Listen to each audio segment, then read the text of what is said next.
Bien, estamos con la intensidad de una conversación genuina con Dani Valdés en su casa y preguntándoles, en este caso, de su quehacer político-social, algunos asuntos. ¿Sos peronista o sos renovador? Soy peronista y soy renovador. Comentame cuál es, digamos, el punto de inserción de ambos lados, digamos, de ambas corrientes. Bueno, sin, digamos, explayarme demasiado, la renovación se fundó en el 2003 en la conjunción de peronistas y radicales. De peronistas por ahí que venían disconformes con la metodología que ocupaba el peronismo histórico en la provincia de manejar la política, y de radicales que también venían por ahí un poquito enojados, como se dice en misionero, medio pichado con la manera de conducir de los históricos partidos, ¿no es cierto? Entonces la renovación se crea en una conjunción de esos dos partidos. Por eso es que al identificarnos como renovadores, podemos ser renovadores peronistas o renovadores radicales. En el caso de quien te habla, renovador peronista porque mantengo esa filosofía, esa ideología, es la manera, porque creo que el peronismo no es solamente un partido, sino que es una ideología y una forma de llevar adelante la vida. Y quien te habla se manejó toda la vida con esa ideología y con esa filosofía peronista de que el prójimo, tu próximo, el que está al lado, tiene que ser tu mayor responsabilidad, digamos.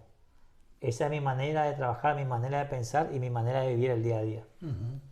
Sí, sin duda, es un sincretismo, lo conocíamos, pero te digo en el sentido ya, quizás con un toreo, Sí. y lo hago a propósito, además que eh, en un momento dado, sobre todo en el ciclo del macrismo a nivel nacional, ese peronismo se desdibujó en la renovación.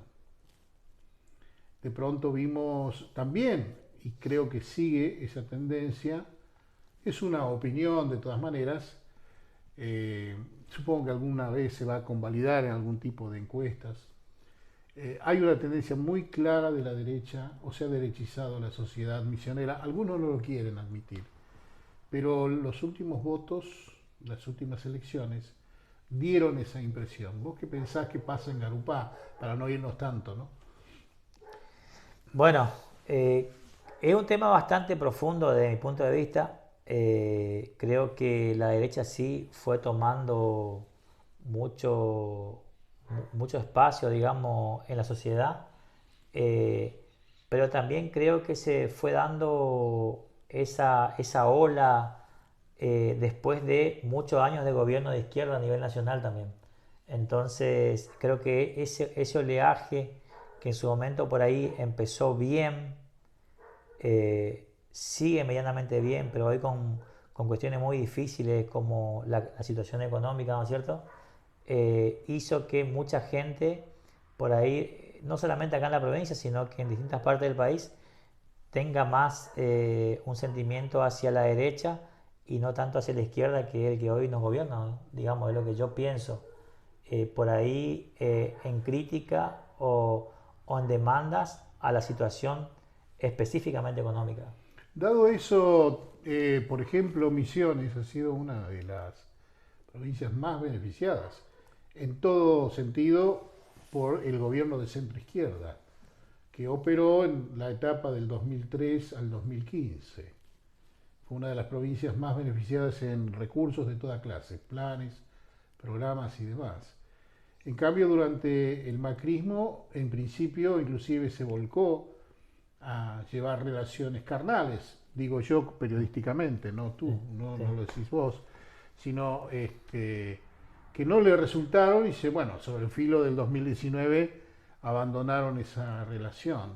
Y hoy está de nuevo este gobierno con cierta tendencia progresista, aunque no enteramente peronista, aunque se... ¿Vos qué pensás? ¿Vos Bueno, decís que es de izquierda esto? eh, hay que reconocer que a partir de la asunción de Massa en este nuevo cargo, este gobierno peronista con algún grado de izquierda, digamos que todavía se corrió más al centro, Hoy tenemos ya casi un gobierno del centro, sería la palabra, porque Massa y toda esta gente que asumió con él tiene esa ideología muy distinto a lo que es por ahí la cámpora o la izquierda.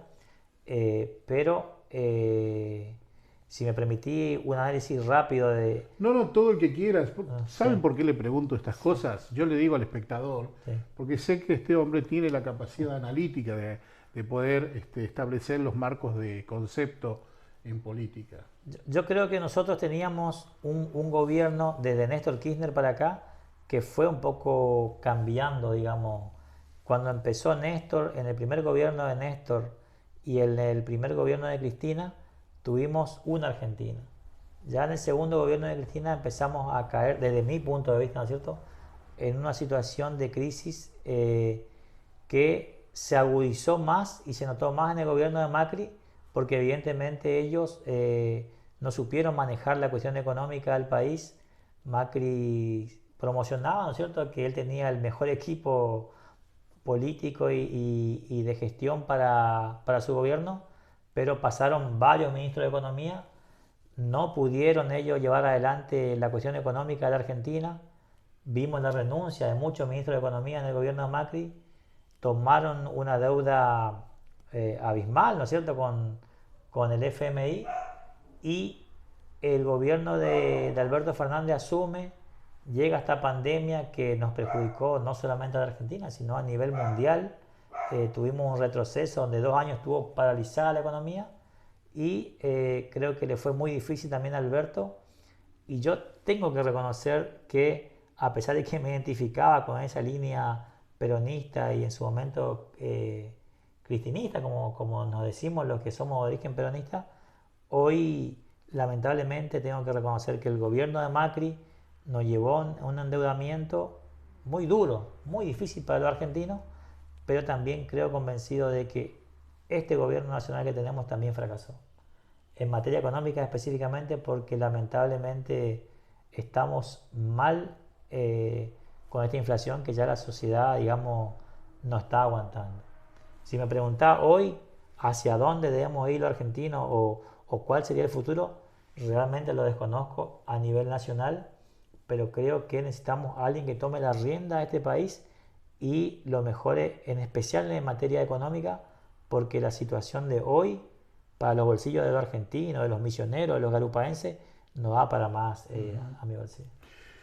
Sí, es un dilema el que está mucha gente, pero una de las propuestas de este gobierno, de la cual se descalzó, del presente gobierno nacional, que tiene obviamente impacto en todo el país, es el hecho del nunca más al neoliberalismo. Sin embargo, la prédica hoy, precisamente porque es un gobierno de coalición, aparece una derechización para taponar a la derecha. Entonces, ¿la solución que viene es más derecha o volvemos al peronismo de raíz?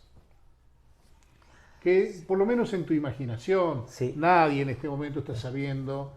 Las tendencias, si uno se basa en las encuestas, son prácticamente agitaciones de quien las paga.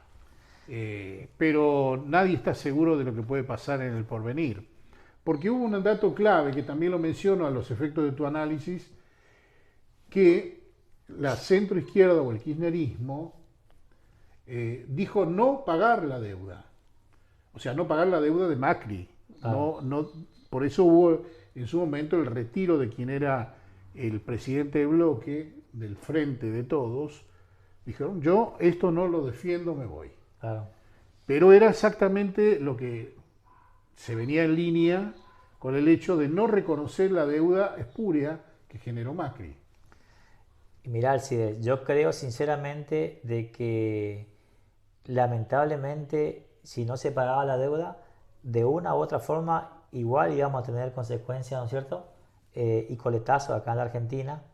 Yo creo que, respetando, ¿no es cierto?, la decisión que tuvo Máximo Kirchner, la Argentina se veía obligada a cumplir con ese compromiso. Se está llevando adelante lentamente, pero lamentablemente esta falta de acuerdo que hay en la cúpula del país, donde quizás nuestra vicepresidenta no estaba de acuerdo con Guzmán, el presidente no estaba de acuerdo con la Cámpora, y esa serie de diferencias perjudicaron mucho a las decisiones, digamos, y hoy hay una suerte de, de- de- de descontento generalizado en la sociedad en materia económica, y hay un desconcierto acerca del futuro también. Es como vos decís, con la llegada de Massa se corrió un poco más al centro de la política, pero creo que todo va a depender de cómo lleve adelante Massa y su equipo de gobierno esta última etapa para poder empezar a visualizar lo que puede pasar a futuro.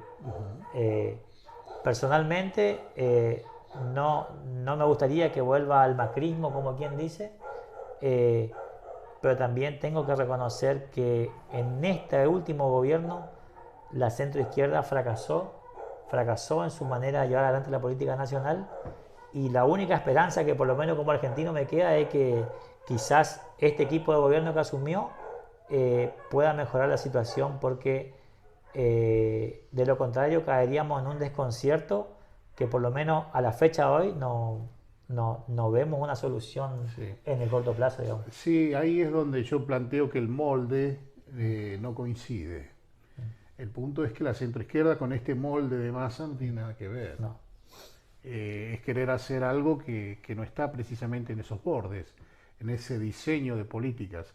Y ahí se vuelve al peronismo, aquel que conocemos, de la justicia social, y donde la historia depara otros carriles, donde se habla de una Junta Nacional de Granos, Junta Nacional de Carnes, se habla del IAPI, se habla de que el Estado sea Estado en potencia y maneje inclusive la exportación. Cosa, por ejemplo, inclusive hoy se está debatiendo la famosa hidrovía, que es el manejo de los caudales de exportación de nuestro país. Cosas que de existir el peronismo me parece que no hubieran pasado. Por eso tal vez esta conversación con vos tiene que ver con pensar en voz alta, en definitiva, porque si bien pasa a nivel nacional, también en la provincia se definen algunas cosas con la renovación. Mi crítica a la renovación ha sido siempre esta idea exclusivista de separarse de los contextos nacionales, eh, hacer una suerte de ensayo confederal. No sé cuál es tu pensamiento, yo te lo pongo acá en la conversación para que, bueno, Sí. definitivamente lo rebatas o me digas otra cosa. Bueno, yo te voy a dar mi opinión con respecto a la renovación. Sí, Eh, Honestamente, creo convencido de que la renovación llevó adelante un buen gobierno a nivel provincial desde su fundación hasta la fecha. Creo que fue creciendo y mejorando permanentemente, y la prueba o el argumento en el que me baso para este comentario es en que recibe permanentemente, en elección tras elección, el acompañamiento de la gente.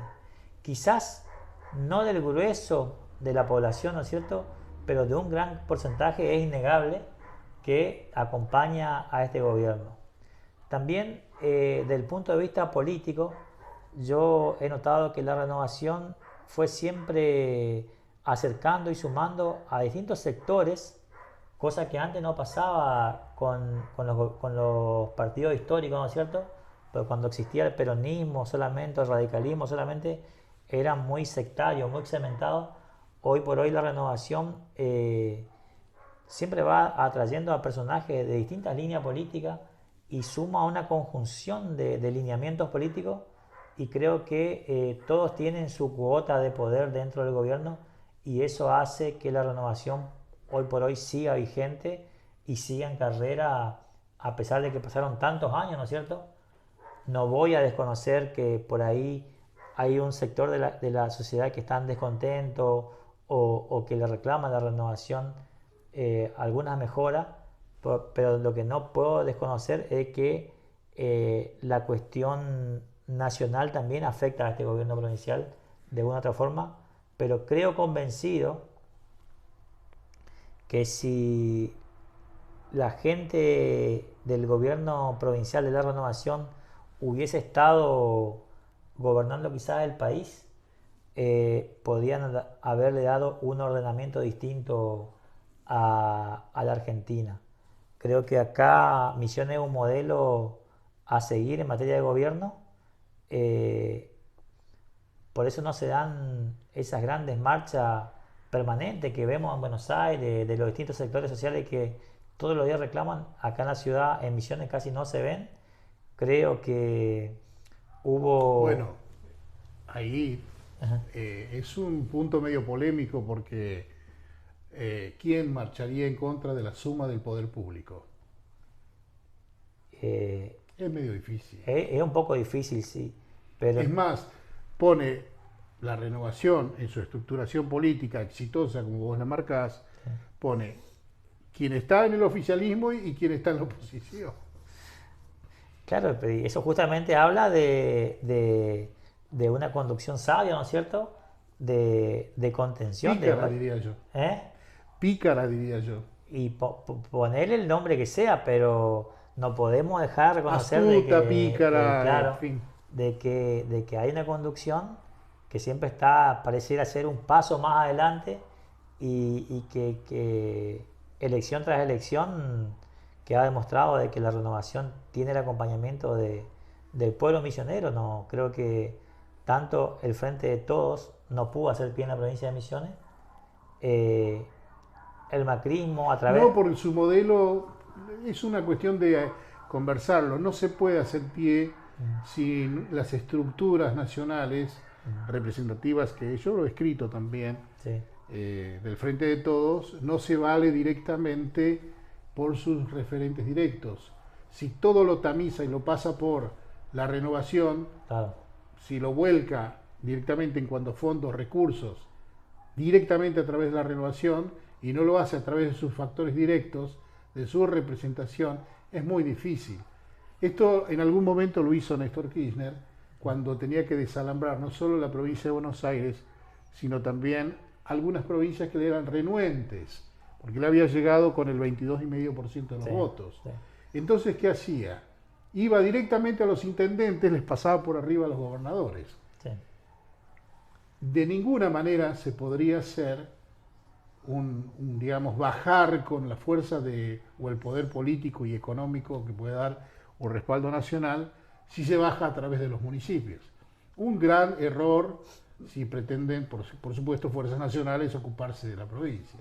Digo yo, Sí. conversando con vos. Y bueno, ahí una vez más me da la razón en lo que yo acabo de decir, de que hay una conducción que es sabia, que tiene, como vos mismo lo mencionaste, no sé cuál sería la palabra, pero creo que todos los sectores de poder, tanto los municipios como el poder legislativo, el ejecutivo, enfrascado en una sola conducción, ¿no es cierto? Que hace que a otros sectores de la política les sea muy difícil hacer pie en la Y provincia. sí, con la estructura que armó de él, la recurrencia después de lo del 2005, de hacer una continua renovación del poder en la Cámara de Representantes y manteniendo un esquema de ley de lemas. Pero todo lo que estamos hablando es sujeto de análisis y polémica. Sí, De eso se trata la política, porque si no totalmente. sería aburrido. De todas maneras, en ese trayecto exitoso está Garupá, al cual vos has denominado fracaso. Y este signo gobierna, digo, la renovación, hace tantos años Garupá. ¿A dónde está la falla? Bueno, hay una cuestión que quiero dejar bien en claro. Yo hablo de un retraso exclusivamente de Garupá, exclusivamente del municipio de Garupá. Creo que eso está a la vista, eso no está en discusión, pero eso no quita... Pero este hombre que es pícaro, sí, que estamos hablando de Carlos sí, Eduardo Rovira, es un hombre avispado, con sabiduría y proyección política sí. y mirada estratégica. ¿Por qué dejó que Garupá pase lo que pase y esté como esté?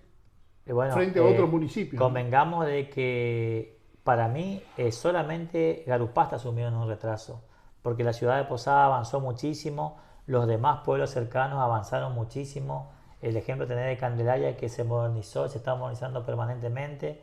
Tener más movida nocturna, por ejemplo, en Candelaria que acá en Garupá, a pesar de que son muchos menos en materia de población. Cualquier pueblo que vos recorres a través de la Ruta 12, vos ves que avanzó, que tiene su ingreso, que tiene su terminal de ómnibus en construcción, modernizada. Yo, honestamente, diferencio al gobierno provincial, que para mí es exitoso, de la gestión local acá, que lamentablemente la inoperancia de ellos hizo de que Garupá quede sumido en un retraso, a tal punto de que cualquier pueblo mucho más chico tiene, por ejemplo, su terminal de ómnibus terminada, listo, a disposición de la gente. Sin embargo, nosotros no lo tenemos y tenemos 100.000 habitantes. Honestamente, yo creo que Garupá está sumido en un retraso por culpa del gobierno municipal. Lo diferencio totalmente del gobierno provincial porque la prueba está en que, por ejemplo, acá nomás un paso, Posadas avanzó muchísimo y muchos pueblos del interior también avanzaron, pero acá en Garupá específicamente se da este fenómeno de que es como que quedamos en el olvido, digamos. Sí, y al lado de la capital. Al lado de la capital. Sí. Y bueno, como tal vez hemos andado salpicadamente por varios temas, ¿cómo visualizás el hecho de que si tu equipo, y en este caso Juan Pereira y demás, llegan al poder, qué harían de manera urgente? Bueno, ¿Qué es Juan, lo que, digamos, sueñan? Porque es eso, ¿no? En definitiva, un sueño de llegar y poder hacer algo. Juan es un hombre aguerrido, un hombre que, como se dice en la jerga de la calle, ¿no es cierto?, viene de abajo, siempre la peleó, la luchó. Es un empresario local, creo que está a la vista, todos saben quién es Juan Pereira aquí en Garupá.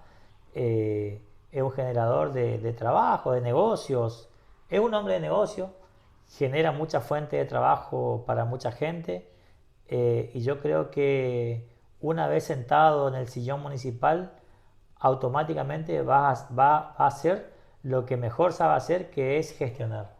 Él estuvo al frente del ingenio azucarero en San Javier y estuvo aproximadamente 10 años en ese espacio y hay mucha gente que tiene muy buen recuerdo de él ahí en San Javier por varias gestiones de Juan Pereira.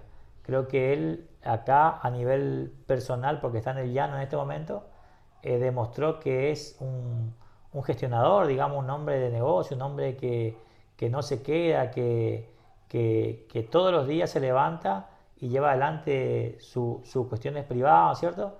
Creemos que de la misma manera la Municipalidad de Posada va a gestionar, cosa que hoy por hoy no se da porque el ejemplo está a la vista.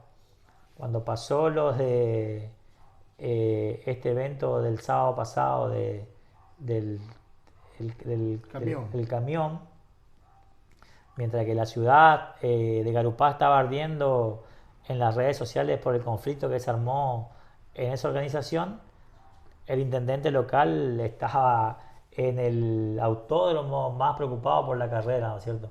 Y eso da muestras las claras del poco compromiso que tiene con la ciudad, digamos. Fíjese lo que acaba de decir. Mientras el intendente estaba de goce, obviamente, personal en el autódromo de Posadas, efectivamente el caso del camión carreta Treme Treme estaba siendo precisamente objeto de el escarnio y también el bochorno por parte de la gente que ha ido ahí y la que se asombraba de lo que pasó. Bueno, quiero aclarar una cosa más. Pongo como ejemplo esto no por querer castigar a una persona o algo, no es personal, digamos. no es político. Simplemente es político y quiero dejar en claro que lo del Treme Treme sienta un precedente para Garupá porque Garupá más que nada con la cantidad de población necesita de eventos culturales, de eventos deportivos, eventos que comulguen a mucha gente para que pueda crecer un poco el turismo de esta ciudad, para que los bares, porque ni hablar de restaurantes, ¿no es cierto?, los pequeños bares que hay puedan vender comida, si hay algunos hoteles afincados puedan recibir turistas, pero lamentablemente Esto que pasó con el camión Treme Treme, el camión carreta de Brasil que tenía el mayor sonido a nivel mundial, fue un fiasco realmente. Nos deja muy mal parado en materia de eventos, en materia de organización, en materia de turismo, y creo que eso es lo que necesita urgentemente cambiar Garupá. Juan Pereira llevó adelante el encuentro de camioneros el año pasado y fue un verdadero éxito, y creo que es un ejemplo de organización donde a su vez también se pueden generar varias fuentes de trabajo para la gente de los barrios más humildes, que por ahí pueden ir a vender sus productos o hacer una comida o de una u otra forma conseguir al menos apalear la situación económica con estos eventos. Pero esto que pasó con el Treme Treme sienta un muy mal precedente para Garupa. Sí, lo hemos traído al tema porque es aún vigente, es un problema político ya. De todas maneras, vale el ejemplo para situar la necesidad de operar también en el campo de la cultura. Ir al cine en Garupá es un sueño imposible, tener un teatro en Garupá es un sueño imposible. Las cosas que se han hecho son en el centro del conocimiento. Para ir a alguien de Garupá le resulta oneroso y además, salvo que tenga automóvil y alguna comodidad de entrada, pero digamos al raso, al pueblo raso, le resulta tomar 3 colectivos. Es decir, hay una imperiosa necesidad de cambio en esta localidad. Totalmente hacia el CID. Bueno, yo suelo intervenir en estas conversaciones porque de alguna manera el invitado nos imprime también esas ganas de conversar de política. De hecho, bueno, te agradezco mucho y siempre estaremos atentos a tu quehacer social y acompañando Muchísimas este gracias. proceso de crecimiento personal también en el campo de la política. Muchísimas gracias. Bueno, señores, hemos hablado con Dani Valdés. No será la primera ni la última vez que lo haremos. Espero que les haya gustado la entrevista y nos encontraremos en otra emisión de estas conversaciones. Hasta pronto.